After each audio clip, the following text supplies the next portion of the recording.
Hello મિત્રો, કેમ છો બધા? મજામાં છો ને? હું છું નીલિમા અને છેલ્લા કેટલાય દિવસોથી મારા મિની બ્લોગ ઉપર મને એક જ કમેન્ટ સૌથી વધારે આવે છે.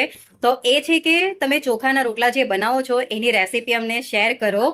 અને આ રેસીપીનો વિડીયો છે ને મેં લગભગ આગળ પણ શેર કરેલો છે, ત્યારે પણ મને ખૂબ ઘણો પ્રેમ મળ્યો હતો એ વિડીયો ઉપર. અને અત્યારે પણ જેટલા મારા ડેલી મને કમેન્ટ્સ આવે છે તો મને બહુ જ ગમે છે, પણ મારી પાસે એટલો ટાઈમ જ નહોતો કે હું રોટલાની રેસીપી ડિટેલમાં શેર કરી શકું. તો ફાઇનલી આજે છે ને તમારા આટલા બધા કમેન્ટ મને મળ્યા ને, તો ખરેખર મને પણ મન થયું કે હું ખરેખર આ રોટલાની રેસીપી તમારી સાથે શેર કરું એમ. તો ફાઇનલી આજે આપણે રોટલાની રેસીપી હું તમારી સાથે શેર કરવા જઈ રહી છું. તો ચાલો બનાવીએ ચોખાના રોટલા, એકદમ સોફ્ટ અને એકદમ મસ્ત એવા. ચાલો.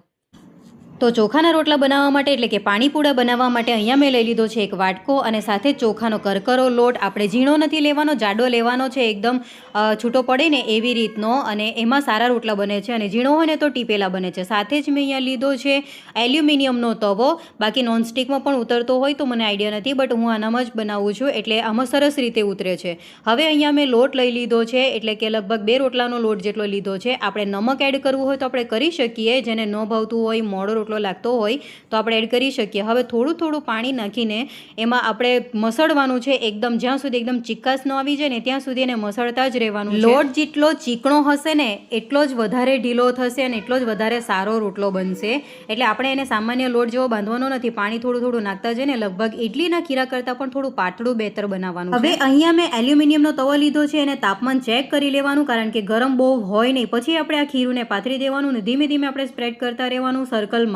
અને જે રીતે હું આ રોટલો ફેરવી રહી છું એ રીતે જ ફેરવવાનો. અને પહેલો રોટલો હંમેશા નાનો કરવાનો, તાકે હાથમાં દાજે નહીં. જો નવ શીખ્યા હોઈએ આપણે તો એમાં દાજવાની શક્યતા રહે, એટલે પહેલો રોટલો આપણે નાનો રેડવાનો.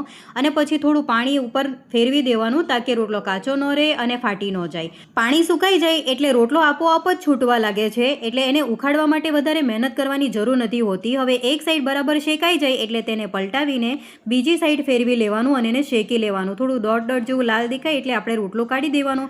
અને જો બીજો રોટલો પણ મેં એ જ રીતે બનાવ્યો છે, અને હવે મેં થોડો મોટો બનાવ્યો છે. બસ આ જ પ્રોસેસ આપણે દરેક રોટલા માટે કરવાની છે. અને હા, જો તમારે 2-3 રોટલા બનાવવાના હોય તો શરૂઆતમાં જ એટલો લોટ તૈયાર કરી લો અને એને થોડો ઢીલો રાખો તો રોટલા એકદમ સરસ ઉતરશે. આવી રીતે મેં આજે લગભગ 5 કે 6 રોટલા બનાવી દીધા છે.